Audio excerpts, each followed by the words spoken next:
So the shutdown started after the Senate failed to pass a short-term bill last night, and the Senate has already finished voting for the day and won't be back in session until tomorrow, through tomorrow for Yom Kippur. Thanks so much for joining us, everyone. I'm Phil Lipoff.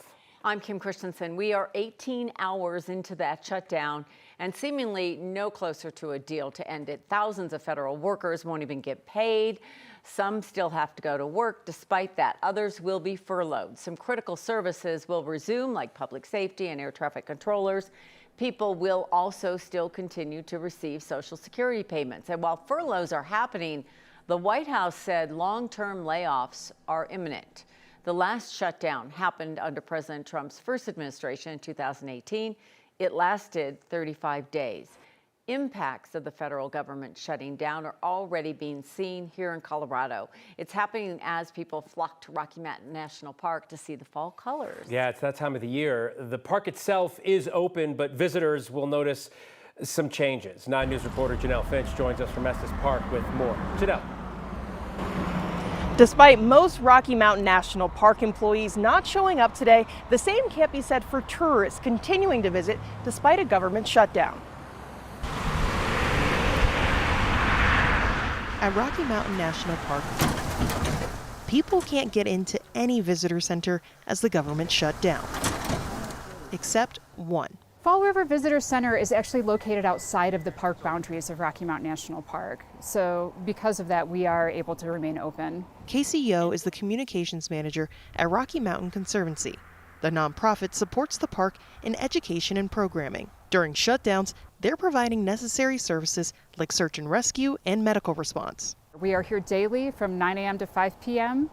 To support visitors in their Rocky Mountain National Park experience. Yo says she's been answering questions about the future of park visits all day. They're concerned about our park partners and our park staff members, and we're fielding those questions the best we can with the most updated information we have. Yo wasn't working for the Conservancy in 2018, but Aaron Weiss, running national parks requires lots of people, was working at the Center for Western Priorities at the time.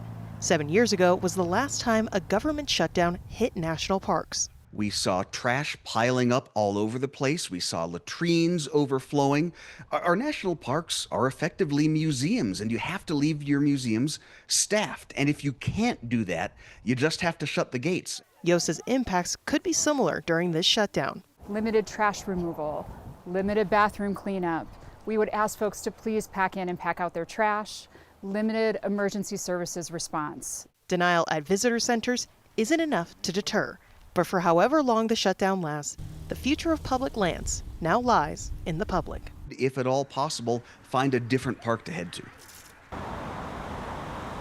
Now, we don't know how many employees exactly were affected at Rocky Mountain National Park or what operations could change with this government shutdown. The National Park Service says that it's going to keep as many critical functions as possible up and running to protect life, property, and public health during this time.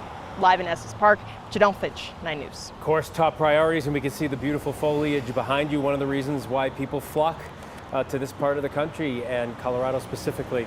All right, Janelle, thanks so much.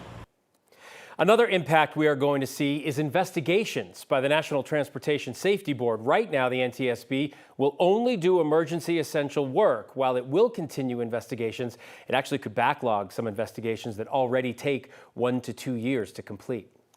Criminal charges could be filed after a stray bullet hit a school in Douglas County today. It happened just after 11 this morning at Ranch View Middle School at Wildcat Reserve Parkway near Highlands Ranch Parkway. The sheriff's office says a staff member heard a large pop and saw smoke from a house near the school. The school resource officer put the school on a secure perimeter. Dougco deputies talked to the homeowner, who later said he thought a gun wasn't loaded, but there was a bullet in the chamber and it accidentally discharged. The bullet went through a window of a home and hit a door of the school building. No one was hurt. Let's take a live look outside. We're bringing in October with some scary warm weather.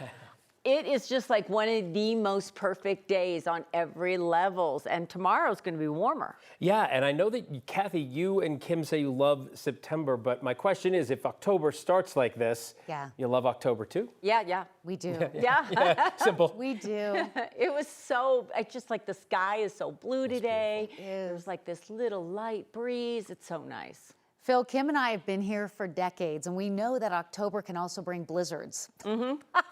Oh, So that don't may be- remind me of that one Wow, big one. you said the B word. That may be why we like September, maybe just a hair more, or I'll speak for myself on that one. Yes, the weather in October can certainly be changeable and volatile as we start to see a shift in weather patterns, but not today and not tomorrow. And not Friday. And it is just beautiful out there. Good day for a drive into the high country, the snow-capped peaks, the changing foliage in the foreground. Look at our Viaro camera down in the Buena Vista area. I mean, wow, what a great day. Temperatures in the 70s and 80s across eastern Colorado. Will go warmer over the next 2 days. Wind not a big factor unless you're traveling north out of Fort Collins up to Cheyenne or over higher passes through Dumont, Blackhawk, and Loveland. We do have a situation where high pressures are a dominant feature. Storm track is to the north. Next weather maker off to the north and west. This is the one that will bring some changes by the weekend. We'll be talking about that in detail in Maine weather in just a bit. Not much to show you on radar. A stray shower north of Fort Collins, Sterling, and North Platte. Temperatures trending really comfortable this evening, dropping into the 60s by about 9 o'clock. And your headlines include another check of the radar and a weekend storm that could bring some mountain snow. We'll talk all about that with your extended forecast in detail. That's in just a bit. Investigators are slowly identifying 24 bodies found back in a secret room of a mortuary owned by the now former Pueblo County coroner. The Colorado Bureau of Investigation says 6 have been identified, and those remains have been there for, they say, a long time. The remains so far have been in the area between 2010 and 2012. And right now, we're under the impression, and what we believe is all of the remains are probably going to be from that time period also. So the Fremont County coroner is handling the identification process. CBI officials say it's been slow going because the mortuary kept paper records on top of it all, and the coroner has had to use DNA to identify the remains. Authorities added they and the district attorney do not want to file charges until all 24 remains are identified. They say that could take several months. Well, Brian Cotter resigned as Pueblo County coroner. They say he has not given up his funeral home operation license, but the process to revoke it is already in motion. A small plane crash landed on a road in Colorado Springs earlier this morning, and everyone on board walked away without injuries. Just amazing. Fire officials say three people were on board that plane when it went down on Powers Boulevard about 4:15 this morning. They also report fuel was leaking from that aircraft, but fire crews pretty quickly were able to stop it. So far, we do not know what led to the emergency landing, but the FAA and NTSB will be investigating. You never know what you might find inside a family's home. Take a look at this. Nebraska State Patrol bomb squad had to handle 4 old hand grenades found in a home in Lincoln. Person found them in the belongings of an elderly family member. They reported the grenades, and X-ray technology determined that 2 of them were suspected to be live. The grenades were safely destroyed at another site. Good reminder, if you come across something like that, always call 911. Report it. Don't try and touch it yourself. Never do that. You're digging through those boxes. You know what it looks like. Yeah. You leave like the pin in and I don't want anything call there. 911. Yeah.